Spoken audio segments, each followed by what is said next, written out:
Welcome to Sky Team's People First with Morag Barrett. Welcome to this week's episode of People First. And boy, do I have a doozy of a conversation for you. So listen up, because no matter where you are on your career, whether you are starting out, mid-career, or you think you've reached that false summit of success, you are going to enjoy listening to my conversation with Mark Herschberg. Mark is the author of The Career Toolkit, Essential Skills for Success That No One Taught You. And thinking back to my earlier career, I was just set out into the wild from high school and kind of made it up as we went along. So I'm looking forward to the insights. So in addition to the author of The Career Toolkit, he is also the creator of the Brain Bump app. From tracking criminals and terrorists on the dark web and to creating marketplaces and new authentication systems, Mark has spent his career launching and developing new ventures at startups and Fortune 500s and in academia. He has over a dozen patents to his name. He helped start the Undergraduate Practice Opportunities Program, dubbed MIT's Career Success Accelerator, where he teaches annually. And we're going to get some of the goodness from that in this conversation. And at MIT, he received a BS in physics, a BS in electrical engineering and computer science, and, because that wasn't enough, a master's in engineering in electrical engineering and computer science, focusing on cryptography. So welcome, Mark, to People First. Thanks for having me on the show. It's my pleasure to be here. Well, that was a fascinating sort of summary of the 6-foot version, the adult version of Mark. But I want to start with, when you were a little boy, was that what you were dreaming of doing? What did you want to be when you grew up? I think my first desire was fireman, which is probably true of most little boys. But by age 5 or 6, I wanted to be a stockbroker.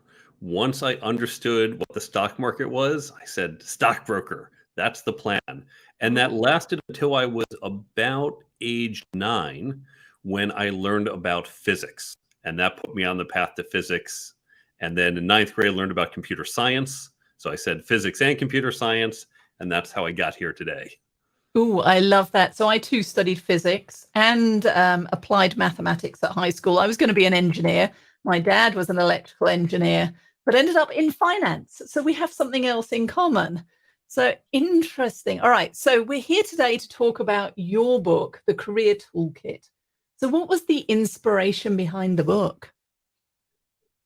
Many years ago at MIT, we had done surveys and found companies are looking for a number of skills: leadership, networking, negotiating, team building. They want these not just from new college grads, not just from MIT students or engineers. Universally, they want these skills, but no one teaches them, and many people don't have them. So there is this huge skills gap. MIT wanted to put together a program to help address this gap. I had been working with my own teams, trying to upskill them, as I was also developing myself, and had some content. So reached out to MIT when I heard they were doing this, got involved in creating the program and then teaching there, which I've been doing for decades. And of course, it's not just our students who need this help. As I mentioned, it's universal. So I said, how do we reach a larger audience? And that ultimately led to the book, which is written for a general audience. And I love that fact, because as I said, when I started out my career, I was spat out of the high school system straight into work. And it was just a case of head down, do good quality work, keep your nose clean, and you're going to be fine. There was no real career plan or guidance. And you touched there on some of the topics that you cover: negotiation and interviewing, networking and relationships. Why do you think it is that we don't or aren't teaching these skills at the level that they're needed to help us to be successful? There are historical reasons. High school was really designed just to get you off of the farms and into the factories. And so it wasn't trying to teach you higher order thinking. It's just teaching you the basics to function in a modern world. The university system, which goes back about 900 years, was designed around people who are experts in their field, deep experts. But if you think about when you get a degree in finance, for example, and you have your degree and you leave university, All that degree says is you have acquired a certain level of knowledge in this discipline. It does not say you are good at doing finance or you will be good at working in the field. It doesn't say you're a good employee. It just says you've acquired knowledge because that's all the experts in the field, the PhDs, your professors, know how to evaluate you on. And there are historical reasons why that was okay back then, but that doesn't work for today's 21st century workforce. Okay, so you've just said that today's 21st century workforce, and that was the focus of the Future-Proof Workplace that I wrote with Dr. Linda Sharkey. So I'm curious to know, what do you mean by the needs of the 21st century workforce? What's different? Let's think back to mid-century, 1950s, and you were an accountant, for example, or a product manager. You sat there at your desk and your boss would come along and say, here's some work for you, and say, thank you, sir. Yes, sir. I'll get right on this. And you take it out of your inbox, you do the work, you stick it in your outbox and say, okay, sir, what next? And you sat there and you were the cog in the machine and you did what you were told. You just needed to understand accounting or sales or engineering or whatever your particular function was. Fast forward to the end of the century, and what happened? Middle management got eliminated. We saw a flattening of the hierarchy back in the 80s and 90s. Teams became more dynamic. Teams became multidisciplinary or multifunctional. You're no longer an accountant only working with other accountants. Now you're working with engineers and product people and salespeople and marketing people. And we have to engage with them and work with them and come up with solutions that aren't just, I did the formula on the whiteboard and the other engineers understand this. That's all I need to do. So the skills needed for this type of workforce are different. It's no longer be that cog. It's now trying to figure out not just how to solve the problem, but what is the problem we should be solving in the first place? And how do I marshal the resources and engage with others to do it? And those are not the skills that we are teaching at the university or high school level. I love that. You're talking my language here, because it's the critical thinking and it's tapping into the collective intellect and experiences and expertise of the team that's going to help move us all forward individually and together. All right, so it feels like common sense to me. But for those listening, well, no matter where they are in their career, what's the first step in understanding, where am I going or where have I come from? And therefore, what should I do next? Well, I start off in chapter 1, creating a career plan. Now, for many people, they think, oh, that means I'm at this job title and I want to get to that job title. And really, that's fine. But don't just look at the titles. And for those, by the way, who are independent consultants, your title may never change, but what you do and how you do it, who you are, will evolve. But beyond the title, we know there are different skill sets. The type of work you do as an individual contributor, let's say as a senior engineer, is different than the work that you do and the skills you need as a director of engineering. And those skills are different than when you're a senior VP of engineering. So we have to recognize that these different jobs have different skills, and we have a skills gap, most likely, between what you're capable of doing today and what you need to do in the future. So you need to create a plan. And now, here's one of the ironies. If I said to you, here's a really important project, you've got 2 years to get this done. Think about what you'd do. Would you lock yourself in your office and say, well, I guess I'll just show up to work every day and see if I get done 2 years, and I'll call you in 2 years and we'll see where I am?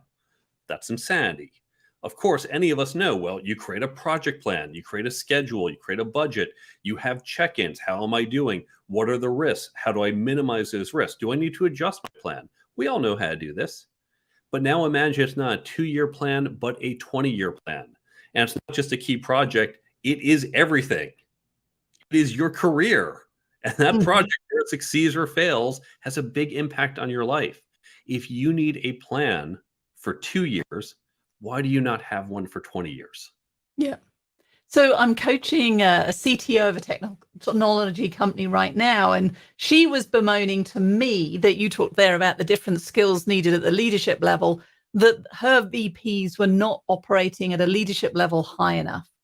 And I actually asked her, I said, well, have you communicated what those expectations are?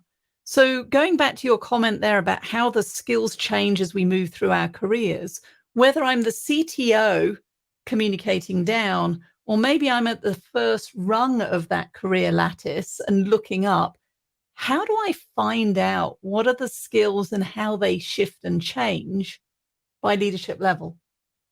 The good news is you don't have to guess. Talk to other people. You're not the first to go down this path. Talk to other people who have been in that role, maybe at your company or at other companies. Talk to people even in different industries.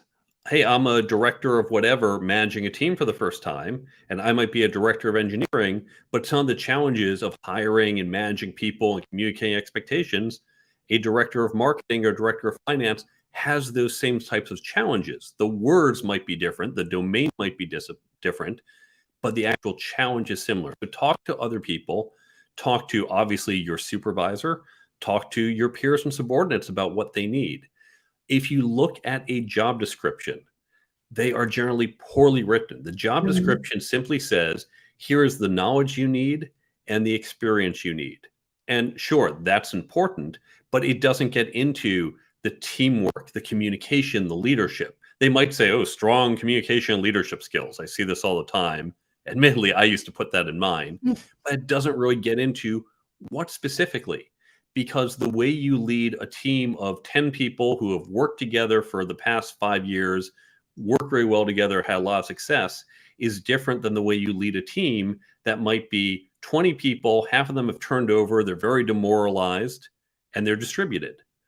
That's a very different type of leadership. Leading an existing product versus a brand new project, different types of leadership. And so you have to recognize there's no one size fits all, and understand what are the specifics for this role. So it's being intentional. And as much as you said earlier on, you need a plan for 20 years.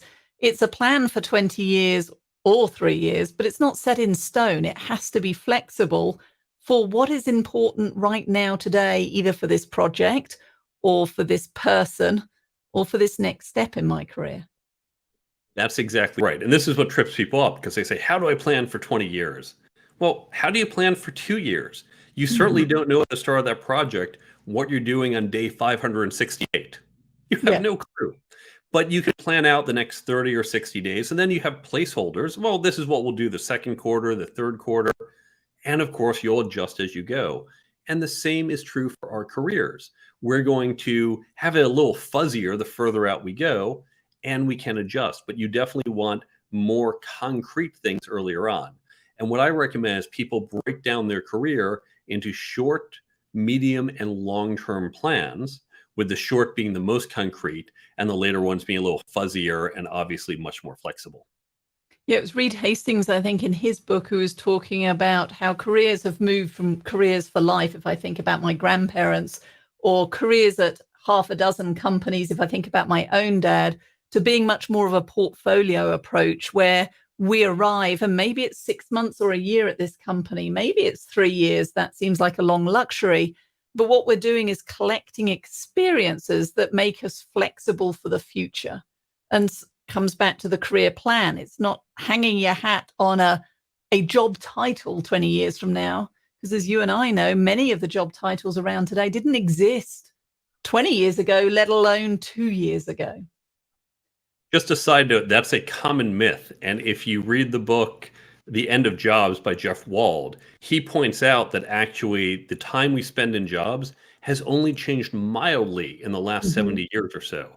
But we have that stereotype because we think about the union jobs where you worked on the factory floor at General Motors for your whole career. But in fact, they did actually change jobs more often.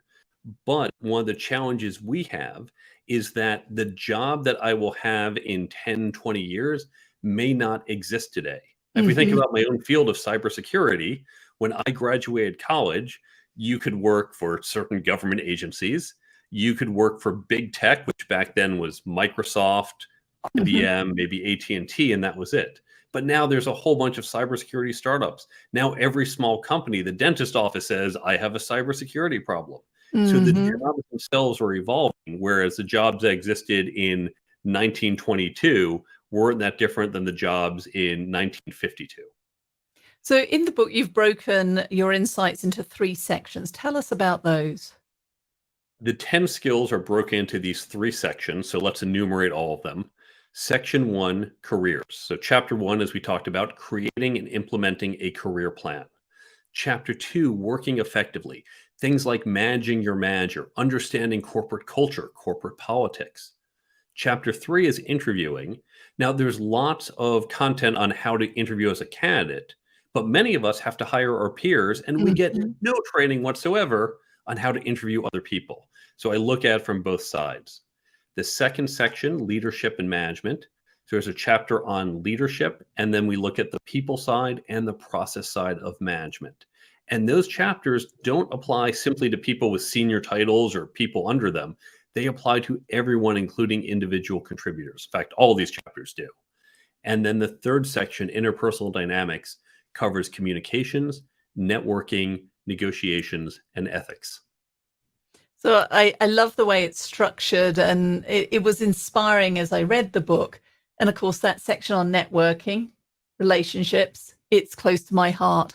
So tell us, what role have relationships and your network played in your success? They've been a huge factor for me.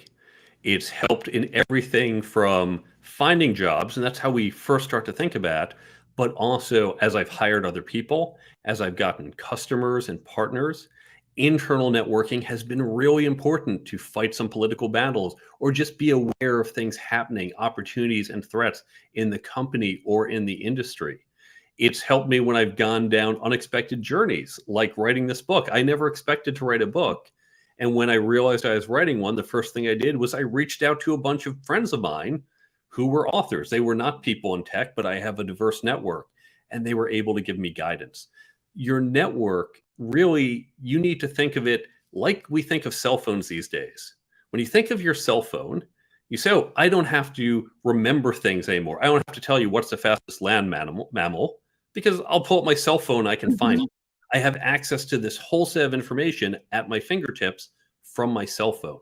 And you need to think of your network the same way. I don't need to know all the answers, but I have this network that when I need an answer, I can go out and use it. So it's interesting you talk there, because here we are on StreamYard recording this podcast. Of course, with the pandemic, everybody panicked, went home, kitchen table, bedroom, whatever. We're all working remotely. How has working at a distance changed how we need to invest and nurture our professional relationships? The pandemic is arguably one of the best things to happen to networking. Now, obviously, it's a horrible thing to happen to us globally. Wish it didn't. But I remember early on, everyone said, well, how can I network? Oh, this is terrible. I can't go and talk to people anymore. Certainly, going into that room, going to the conference is one way to network. But networking is not about collecting business cards and shaking hands. It's about building relationships. And if you think back to 2017, if I said to a friend of mine, I'm based in New York City, if I said to a friend of mine in San Francisco or in London, hey, it's been a while, let's jump on a video chat and catch up. So, what? What do you want to do? Virtual coffee, what now? That's weird. Mhm. We would only see people in our cities. I'd meet up with people in my city, or maybe if you travel to my city, I'd see you. And so that relationship would usually go fallow and we wouldn't be able to build it. But now that's normal. I can say, hey, we haven't talked for a while. In fact, one of my former students just the other day, I usually see her when I'm traveling to Boston, which has been greatly reduced.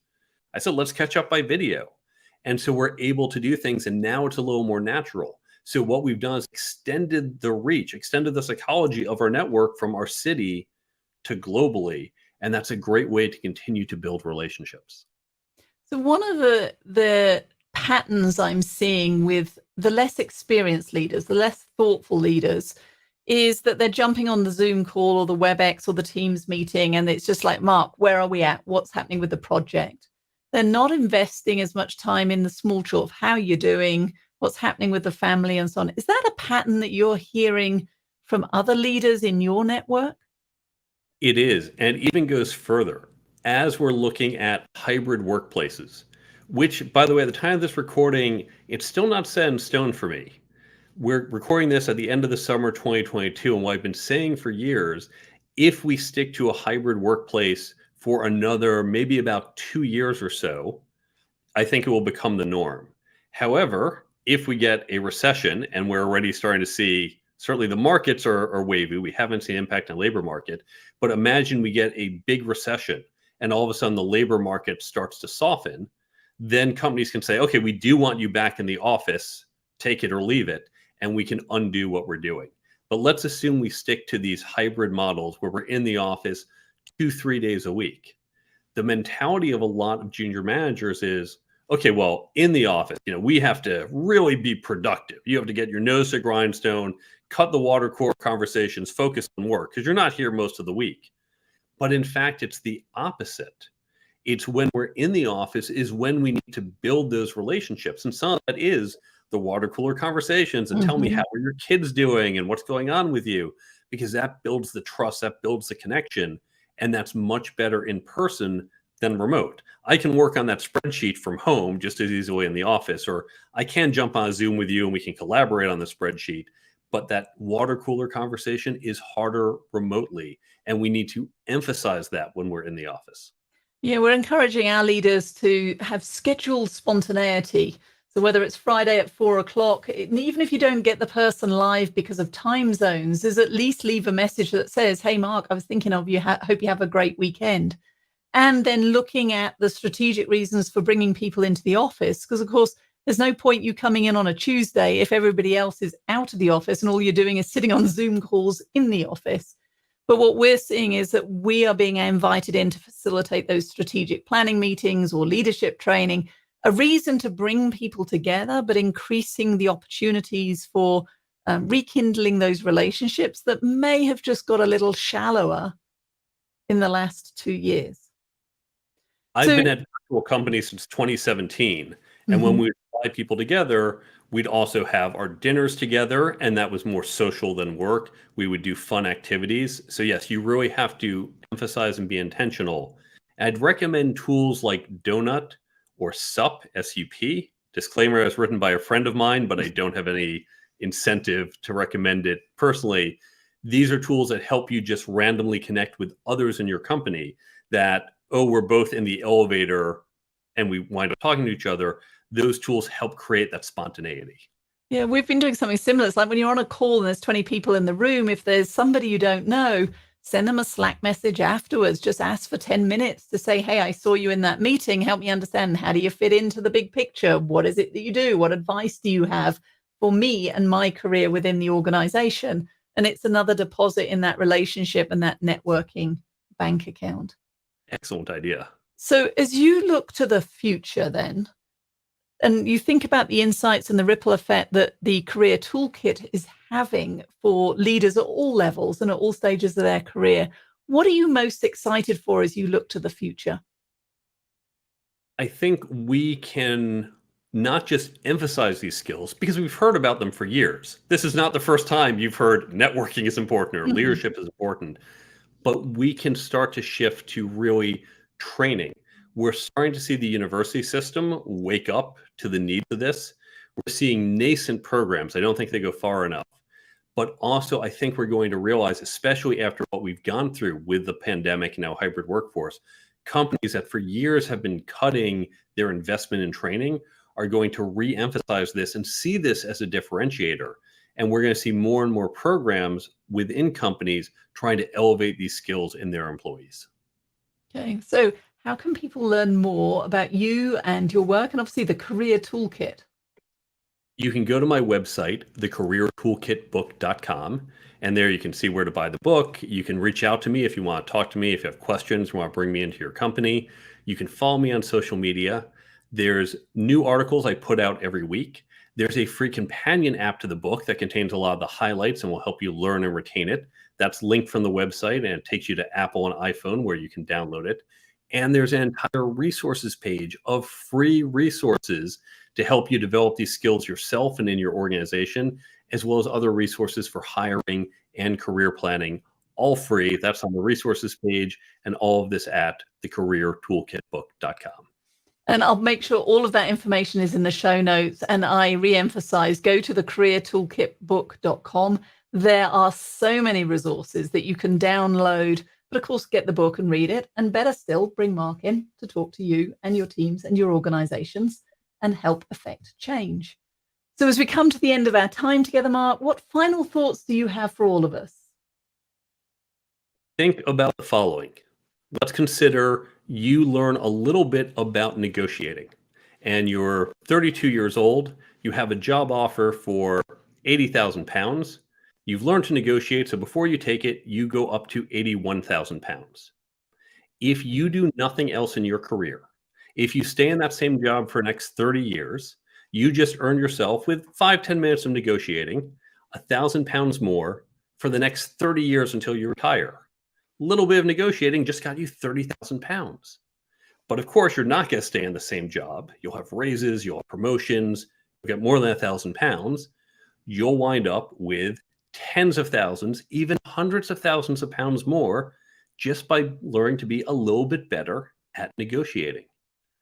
Now, here's the big secret. We can do the math with negotiations, but this applies to leadership, to communication, to networking. No one's going to say, well, you're a slightly better leader, here's £1,000 more, but you will stand out. You will get the promotion. You will get the job. And so by getting just a little bit better at any or every one of these skills, you can have a massive impact on your career. It's like compound interest. So don't be daunted by saying, oh my God, there's so much to do. Work on getting just a little bit better, and it's going to have a huge impact on your career. Mark, thank you for joining me on People First. I truly appreciate it. I look forward to future conversations, and I wish you ongoing success in your career. Thank you so much for joining Morag today. If you enjoyed the show, please like and subscribe so you don't miss a thing. If you learned something worth sharing, share it. Cultivate your relationships today when you don't need anything before you need something.